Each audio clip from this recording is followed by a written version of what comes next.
we have a very special privilege of having Jason Illian of Koch Disruptive Technologies here. They're based in the Midwest, actually have their pulse on what's going on across much of the Heartland. So I think that's something that is very important. It's a massive fund that deploys lots of capital around the country. And I would love to welcome Jason and Matt Marshall of VentureBeat with a warm round of applause.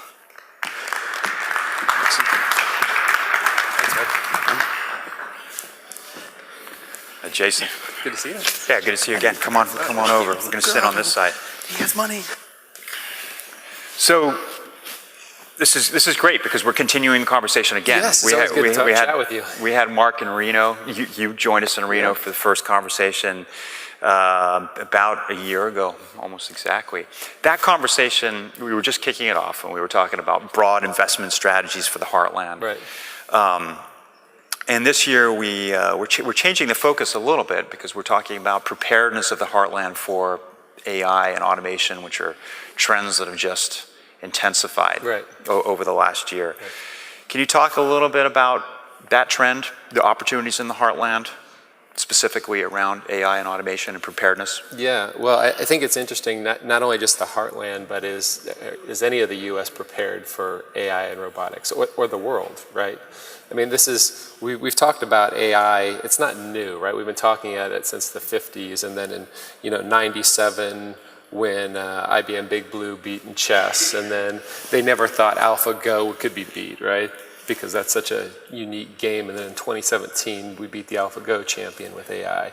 And it really ushered in this new area of neural networks, and what does it mean for deep learning? And so what's starting to happen, and we've seen this happening for a while, but we just didn't know the accelerated pace in which it would happen, is technology, instead of being a vertical, is starting to move horizontal, right? It's cutting across all the industries. And at Koch Industries, we're a perfect example of that, right?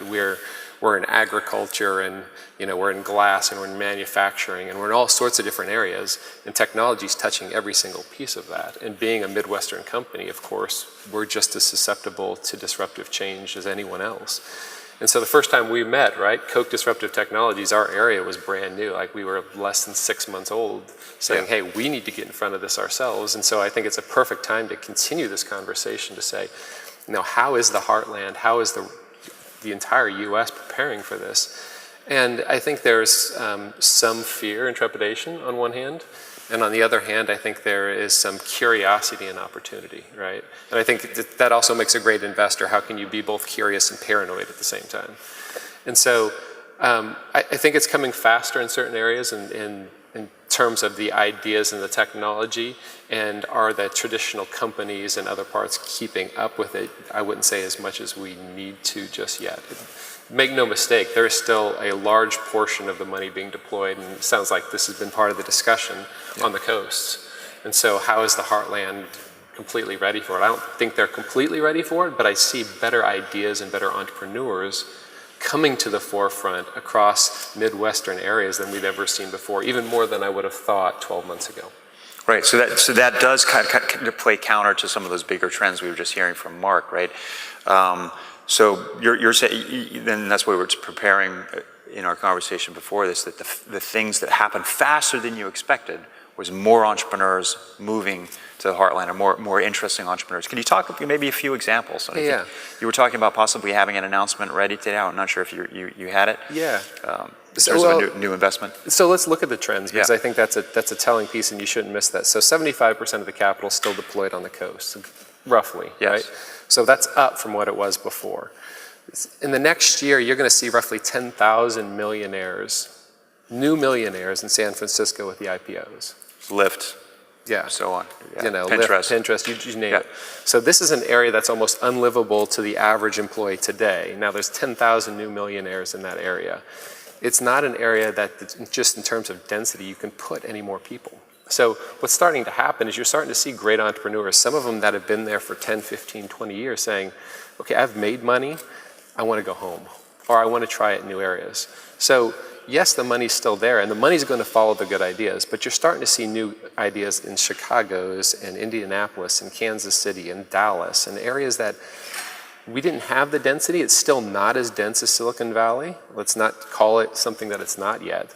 But as you see those ideas start to spread out, the money's starting to look new areas. And then there's new funds like ours too that we don't have to invest just in the coast. In fact, we don't look to do that, right? We invest wherever the best ideas and teams are.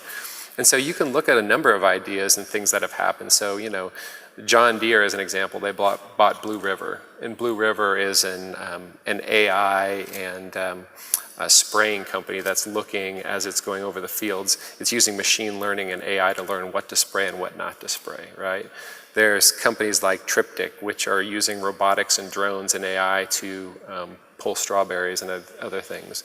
We've made a couple investments on our own, right? We made one with a company called Desktop Metal. Now, Desktop Metal is based in Boston. So you could say, well, that's in the coast. But part of their vision is saying by bringing 3D metal, you know, additive manufacturing machines, you're actually bringing those jobs back to the US. We don't need to have those if we can print our own parts in the US. Well, a lot of those, they imagine those happening across the Midwest, not on the coast, right? So where's the manufacturing? And Detroit, as an example, Detroit was almost dead, right? It's made a comeback, or it's making a comeback. It's not all the way there, but it's certainly turning itself around. So I really do believe that if you're just looking at the coast, it's narrow-minded. And so I believe a lot more in what Steve Case is preaching across the Rise of the Rest, that it's not going to happen overnight, but it's starting to happen in pockets. And I think that for us to be really successful as an economy and a technology, we've got to look at multiple areas. We can't just look at the coast. Yeah.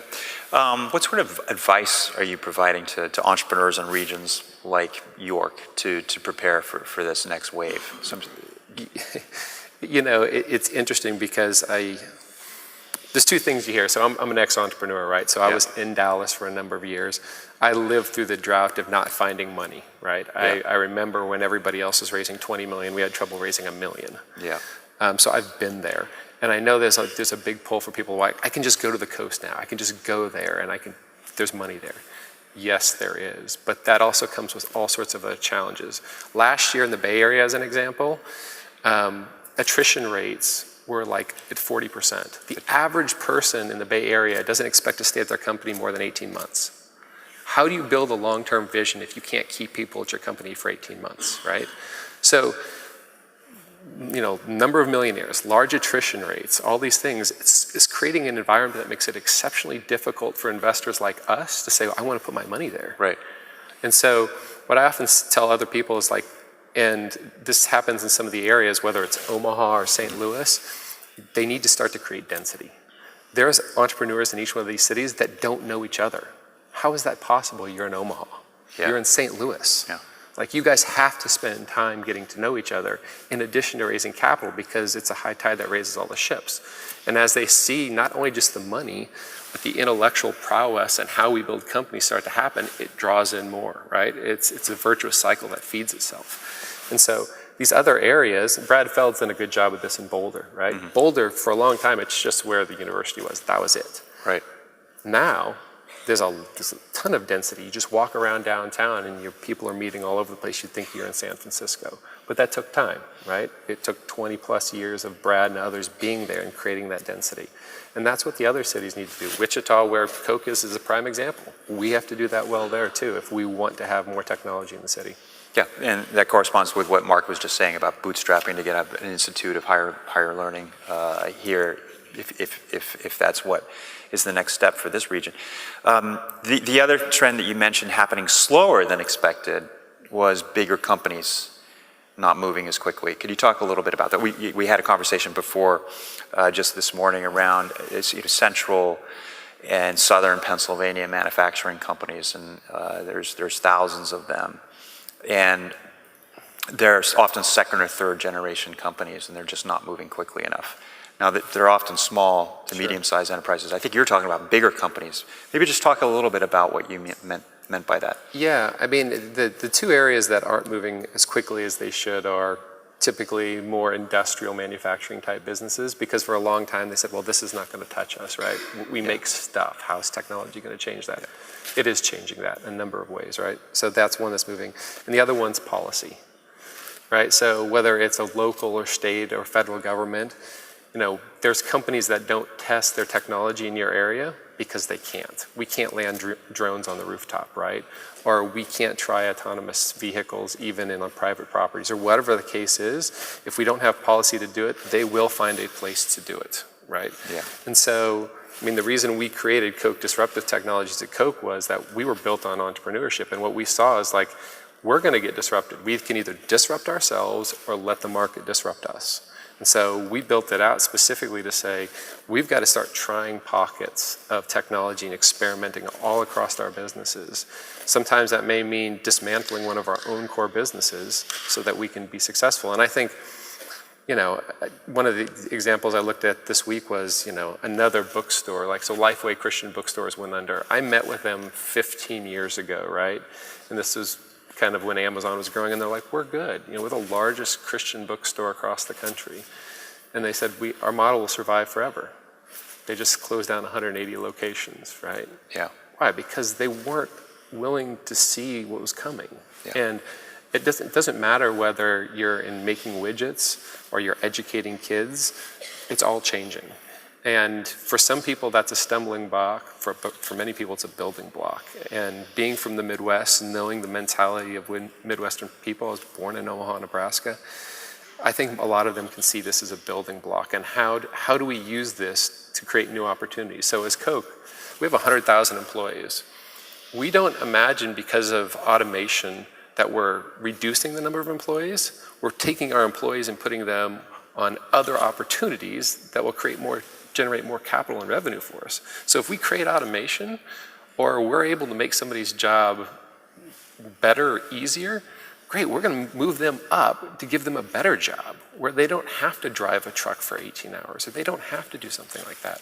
I think those are the opportunities we need to look at. I want to take questions from the audience too, if you have any questions for Jason. Jason, you're one of I think the largest private investors in the US now, right? Yeah, we're certainly one of the largest. Our area typically writes checks anywhere from $10 to $250 million a check. So on one side, we kind of operate almost like a sovereign wealth fund. Right, so you're looking for massive investments, right? But we also come down. We'll take smaller investments too. And the reason we do that is because we think there's lots of good ideas. Mm-hmm. One of the deals that we're working on that hasn't closed and it is an autonomous play in the Midwest. Okay, that was the one that you might have been able to. Yeah, we're still working on towards the closing, but it's an autonomous play in the Midwest that's like in an A stage. And we just think we can not only be a funder for this, but man, use this as a customer, as a supplier. How else can we help you accelerate your business? And I think the great investors going forward and the great companies are going to look at it like that. Like, yeah, we want to put money, but it's not just the money. Like, they have expertise and talents that we don't have. So how do we help them accelerate their business in such a way that they can get it out there faster and they can learn how, they can take the learnings from that to grow the business? Great. See a gentleman over there. They'll turn it on? Okay. There you go. So Ed Latta, Goodwill in Kansas City. Go Kansas. Yes, love it. First round of barbecues on me. So as a nonprofit, we're 125 years old in Kansas City. As a nonprofit that's looking at some of these technologies like AI, computer vision learning, things of that sort, things that we're currently looking to adapt within our own organization. How can nonprofits, who are some of the most creative organizations out there, because we're constantly having to reinvent ourselves to kind of chase the resources, how could nonprofits like Goodwill approach other avenues for funding for innovative technologies to modernize our business or collect new data? Like right now, we're trying to adapt technology that will collect data on used goods that currently does not exist. How can nonprofits like Goodwill, or even small nonprofits in workforce or whatever, leverage some of these resources or find some of these resources? Yeah, it's a good question. So I think there's two ways that come to mind right off the top of my head that seem to be working for some. One is at Koch, as an example, like we look to work with nonprofits, for-profits. We're agnostic about what it is. We're trying to work with people that can help solve major problems, right? And so we've built something in-house called Koch Labs, and I see a lot of forward-thinking corporations doing this, is to say, hey, how do you work with somebody across an entire organization easy? If you came just directly with Koch and said, we want to work with you, that would be really hard, right? Because is that Georgia Pacific, is that Molex, is it Guardian, is it our oil and gas? I mean, good luck to you, right? You'd never get through the bureaucracy. And so we created specifically a division that says, how can a nonprofit or a great early stage tech company work with us across our companies? I'm seeing other corporations do that, and they do it in such a way that sometimes there's funding involved, and sometimes there's also just commercial agreements that allow you to accelerate your business. They're both are needed, right? Both need to help accelerate. The second thing that I'm seeing is I'm seeing a lot of family offices, large family offices that in the past, they've taken capital to just, give it as part of a nonprofit or philanthropic way. They're now coming back and saying, that's not enough. I don't just want to give money. I want to see that there's progress being made. So if you can go to these large family offices that already are trying to make a change, and whether that's real estate tech or agriculture or AI, whatever it is, and say, hey, yeah, this is part of your philanthropic, but on top of that, you're going to see growth which helps us become self-sustaining and solving real-world problems. They're more likely to write checks towards that. At least I'm seeing more of that now than I ever have. Yeah, unfortunately, we're out of time, but let's take one last quick question here. So what do you see as the next disruptive technologies that haven't quite hit yet that is on your radar? So I happen to think a lot of times what we try to do is we try to bucket these technologies in like, well, it's going to be machine learning, or it's going to be AI, or it's going to be one of these things. It's usually the intersection of some of these, right? And so what I'm seeing that's certainly having a massive effect on us, and I think it will across the heartland and manufacturing industrial companies, is a combination of machine learning, deep learning neural networks, as well as robotics, as well as machine learning. Kind of the culmination of those, the way that they're coming together in various ways, are starting to have an exponential impact. So, we have 350 plus locations around the world in 60 countries. Imagine some of those things being able to work 24/7 because of hybrid robotics and being able to understand our own data. And so people often ask us, hey, how are you guys monetizing your data? I'm like, monetizing? We're just trying to figure out where it is, right? So, but once we can harness that and we can make decisions in real time, like on the edge, or actually capture it from IoT, and then start to run that or run it up to a cloud or run it to their robots that are helping us in a collaborative way make better decisions, all of a sudden we can unlock hundreds of millions of dollars in savings and hundreds of millions of dollars in new opportunities. Yeah, that's another great question, right? It's interesting that you just brought edge computing I think it's one of the first times we've touched on it, but just that the convergence of those trends where you had IoT and all these millions of devices, and then AI came and surprised everybody with the ability to compute at that level on the edge, and now you have this region laying fiber, they're bringing 5G, and also they've got autonomous vehicle legislation that you were just proposing. So just any last word on what that means for robotics? Right? You talked about 24/7, but AI and robotics, for example. Yeah, I mean, edge computing. I think we often say like that. We often celebrate the cloud. The cloud's a great thing, right? Yeah. I mean, it certainly allows us to do massive compute and other things, but what we've started to miss and what we're starting to see is like what's happening at the edge, because robotics car, it's a server on wheels, right? And so what happens when we're able to actually monitor all these machines and all these robots and all these things that we have not been able to touch, and we can't run that compute all the way back on the cloud. It's got to happen on the edge, right? So they've got to be able to talk to each other as well as to the cloud. So it's not just a lift and shift to the newest cloud anymore. It's what's going to be built on top of the cloud that's really going to be important, and how does that talk to all these various machines? So robotics is a piece of that. But I just even think of our own cooling towers at Koch, or any of our what I would consider just dumb machines that we can't even pull data off in real time. Once we can, how much better decisions can we make in terms of not only generating revenue, protecting the environment, a number of things, because we have data in real time. And I think that's going to be happening across all the manufacturing lines. Yeah. And that's a magnificent opportunity for companies across the Midwest to be innovative. And we know manufacturing, industrial, agriculture better than the coasts. No question, hands down. So how do we leverage those technologies to grow that up in the middle over the next 15, 20 years? Great. Thank you. I'm sorry we're out of time. We could go on. Jason. It's always good to see you. Yeah.